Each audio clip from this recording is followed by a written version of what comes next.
मनुष्य के सारे संबंधों का आधार है अपेक्षा अधिक ऐसा हो कि मेरा जीवन सुख सुविधा से भर दे, पत्नी के तीनों सदैव मेरे प्रति समर्पित रहे, संतान कैसी हो जो मेरी सेवा करे, मेरा देश पानी में कि मनुष्य उसी को प्रेम भी कर पाता है जो उसकी अपेक्षा पूर्ण करता है। और परीक्षा की तो नियति है भंग होना कहते हैं क्योंकि अपेक्षा मनुष्य के मस्तिष्क में जान लेते कोई अन्य व्यक्ति उसकी अपेक्षाओं के बारे में जान ही नहीं पाते। पूर्ण करने की प्रामाणिकता इच्छा हो तब भी कोई मनुष्य किसी की अपेक्षाओं को पूर्ण नहीं कर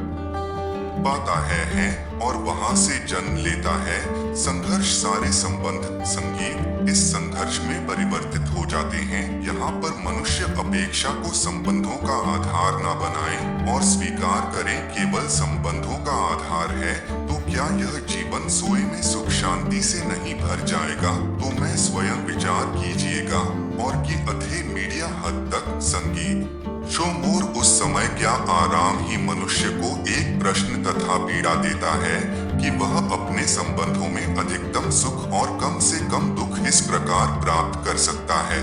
संगीत कि क्या आपके सारे संबंध होने आपको संपूर्ण संतोष दिया है? अपने पिता की छह कि हमारा जीवन संबंधों पर आधारित, हमारी सुरक्षा संबंधों पर आधारित, किसी कारण हमारे जीवन के सारे सुखों का आधार भी संबंधित, किंतु फिर भी हमें संबंधों में ही अधिकतर युवतियों प्राप्त होते, सदा ही संघर्ष भी संबंधों से ही उत्पन्न क्यों हो जाते हैं? तभी विचार किया संगीत कि जब कोई व्यक्ति किसी अन्य व्यक्ति के विचार अथवा कार्य को स्वीकार नहीं करता, उसमें परिवर्तन करने का प्रयत्न करता है तो संघर्ष चंडिका अर्थात जितना अधिक और स्वीकार उतना ही अधिकतर घर आके पास, जितना अधिक प्रकार उतना ही अधिक चुस्त को। क्या यह वास्तविकता नहीं कि यदि मनुष्य स्वयं अपनी अपेक्षाओं पर अंकुश अब अपने विचारों को पर किसी अन्य व्यक्ति में परिवर्तन करने का प्रयत्न मिलाकर स्वयं अपने भीतर परिवर्तन करने का प्रयास करें तो क्या संबंधों में संतोष प्राप्त करना कितना कठिन, अर्थात यह स्वीकार ही संबंध का वास्तविक अर्थ नहीं है। मैं स्वयं विचार कीजिए ए बुलेट संगीत कर दो कि जब किसी व्यक्ति को किसी घटना में अन्याय का अनुभव होता है तो वह घटना उसके अंतर को झकझोर देती, समस्त जगत उसे अपना शत्रु प्रतीत होता है। अन्याय लगने वाली घटना जितनी बड़ी होती है मनुष्य का हृदय भी उतना ही अधिक विरोध करता है कि उस घटना के उत्तर में कि वह न्याय मांगता है। यहाँ पर योग्य भी वास्तव में समाज में किसी भी प्रकार का न्याय व्यक्ति की आस्था और विश्वास का नाश है किंतु यह न्याय क्या है? न्याय का अर्थ क्या है? संगीत कि अन्याय करने वाले को अपने कार्य पर पश्चाताप और न्याय भुगतने वाले के मन में आको फिर से विश्वास जगह समाज के प्रति इतना ही अर्थ है न्याय का, किंतु जिसके हृदय में धर्म नहीं होता न्याय को छोड़कर बैरल प्रति सोच को अपनाता है, इंसाफ के बदले प्रति हिंसा की भावना लेकर चलता है। आप स्वयं होंगे हुई पीड़ा से कहीं अधिक पीड़ा देने का प्रयत्न करता है और इस मार्ग पर चलते अन्याय को भुगतने वाला स्वयं की अन्याय करने लगता है कि शीघ्र ही वह अपराधी बन जाता है, अर्थात न्याय और प्रतिशोध के बीच बहुत कम अंतर होता है और इसी अंतर का नाम है गैर की। क्या यह सत्य नहीं है? मैं स्वयं विचार कीजिए, कल सुबह वह व्यक्ति जब निकट आते हैं तो एक दूसरे के लिए सीमाएं और मर्यादाएं निर्मित करने का प्रयत्न अवश्य करते हैं कि हम यदि तारे संबंधों पर विचार करें तो देखेंगे इन सारी संबंधों का आधार तो यही सीमाएं हैं जो हम दूसरों के लिए निर्मित करते, और यदि अनजाने में भी कोई अन्य व्यक्ति सीमाओं को तोड़ता है तो उसी क्षण की हमारा हृदय क्रोध से भर जाता है। इन सीमाओं का वास्तविक रूप हमने कभी विचार किया? दिमाग के द्वारा हम दूसरे व्यक्ति को निर्णय करने की अनुमति नहीं दे, अपना निर्णय स्पेसिफिक अर्थात किसी की स्वतंत्रता झाल स्वीकार करते हैं कि भगत व तंत्रता का आविष्कार किया जाता है तो उसका हृदय दुख से भर जाता है, और जब वह माँ को तोड़ता तो हमारा हृदय रोग से भर जाता है। मैं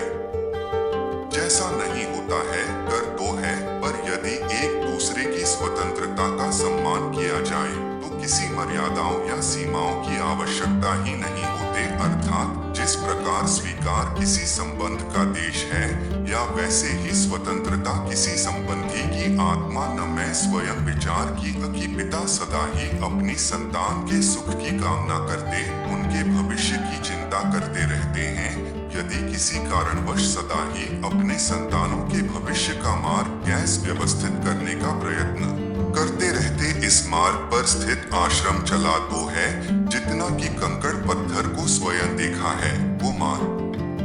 की छाया माँ की धूप शाम जाना है, उसी मार्ग पर उसका पुत्र भी चले यही खड़ी रहती है। हर पिता की के लिए संदेश उत्तम भावना है, गीत प्रशंसा और पिंटू में 3 प्रश्नों के ऊपर रिचार्ज करना है कि हम भूल ही जाते हैं कौन कौन से तांत्रिक प्रथम क्रश, क्या समय के साथ प्रत्येक मार्ग बदल नहीं जाते, समय सदा ही नई चुनौतियों को लेकर नहीं आता, तो फिर बीते हुए समय के अनुरूप भव्य नई पीढ़ी को किस प्रकार लाभ की सकते हैं। दूसरा प्रश्न, क्या प्रत्येक संतान अपने माता पिता की छवि होता, संतानों को संस्कार तो वह माता पिता देते हैं,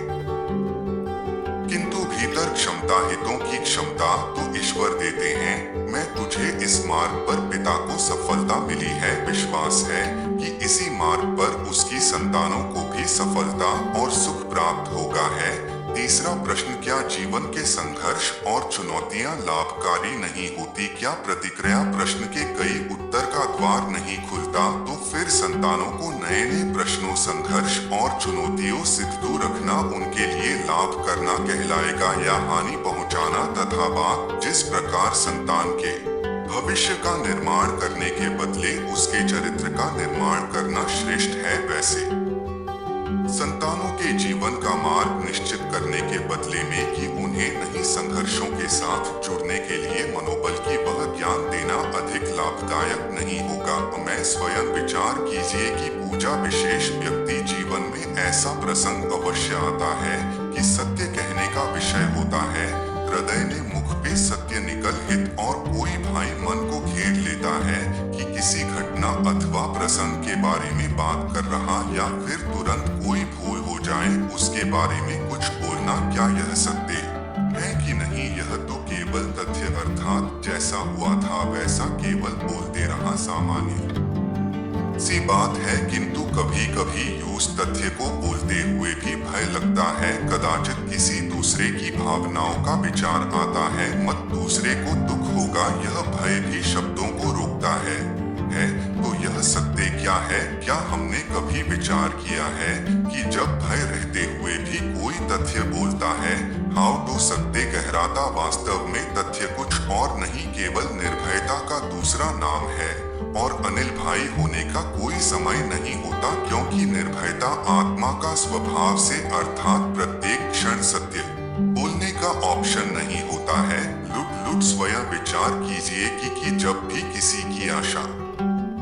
और उत्साह भंग होती है तो उसका हृदय स्रोत से भर जाता है, जिस व्यक्ति को अपराधी समझता है उसे दंड देने का प्रयत्न करता है, इस पर क्या हमारी इच्छा या आशा का भंग होना क्या सदा ही किसी का अपराध होता है। इच्छाओं के अपूर्ण रहने की तो कई कारण हो सकते हैं, कुछ तो संजू के कारण अधूरी रह जाती हैं और कुछ नीति के कारण, और कभी कभी इच्छाओं का स्वरूप ही ऐसा होता है कि वह पूर्ण नहीं हो पाते हैं कि बिना परिस्थिति पर विचार किए किसी को अपराधी मान लेना न्याय नहीं का प्रतिशोध, न्याय का आधार तो दया करुणा का प्रतिशोध का आधार है कि फिरोज भंडार है, अर्थात हृदय में करुणा धारण किए बिना किसी के अपराध के विषय में विचार करना, किसी को दंड देना कि आपने आप नहीं, अन्याय नहीं। मैं स्वयं विचार कीजिए, आज दिनांक को एक तस्वीर और पूर्व हाथों के आधार पर हम भविष्य के सुख दुख की कल्पना करते थे, भविष्य के दुख का कारण दूर करने के लिए हम आज योजना बनाते हैं, और पिंटू कल की संकट को आज निर्माण करने से है अबे लाभ मिलता है या हानि पहुंचती है, यह प्रश्न हम कभी नहीं करती। तथ्य तो यह है कि संकट और उसका निवारण साथ जानते हैं, एक व्यक्ति के लिए थी और सृष्टि के लिए नहीं। ही आप अपने भूतकाल का स्वर्ण चीजें इतिहास को देखते आप तुरंत यह जान पाएंगे कि जब जब संकट आता है तब तक उसका निवारण करने वाली शक्ति भी जन्म देगी। यह तो जगह का चलन है, उस पर संकट ही शक्ति क्वेश्चन का कारण है कि प्रत्येक व्यक्ति जब संकट से निकलता है तो एक पल आगे बढ़ा होता है, अधिक समझता, आत्मविश्वास से अधिक भरा होता है, न केवल अपने लिए अपितु विश्व के लिए भी। यही सत्य नहीं वास्तव में संकट का जन्म है। एक ऑप्शन अध में अपने आप को बदलने का, अपने विचारों को ऊंचाई पर करने का आदत, अपनी आत्मा को बलवान और ज्ञान मंदिर बनाने का युगी की वे कर पाता है, उसे कोई संकट नहीं होता। किंतु जो यह नहीं कर पाता वह तो स्वयं एक संघर्ष है विश्व के लिए। यह विचार पीछे से कि वीरवार परंपरा में धर्म बचता है और परंपराएं ही धर्म को संभालने का कार्य करती हैं, यह सत्य पर क्या केवल परंपरा ही धर्म है? यह विचार कीजिए कर तो यह तथ्य तो यह है कि जिस प्रकार पाषाण शिल्प होता है उसी प्रकार परंपरा में धर्म होता है। इस पत्थर में सिर्फ है, यह पत्थर सिर्फ नहीं, सिर्फ उजागर करने के लिए उसे तोड़ना पड़ता है।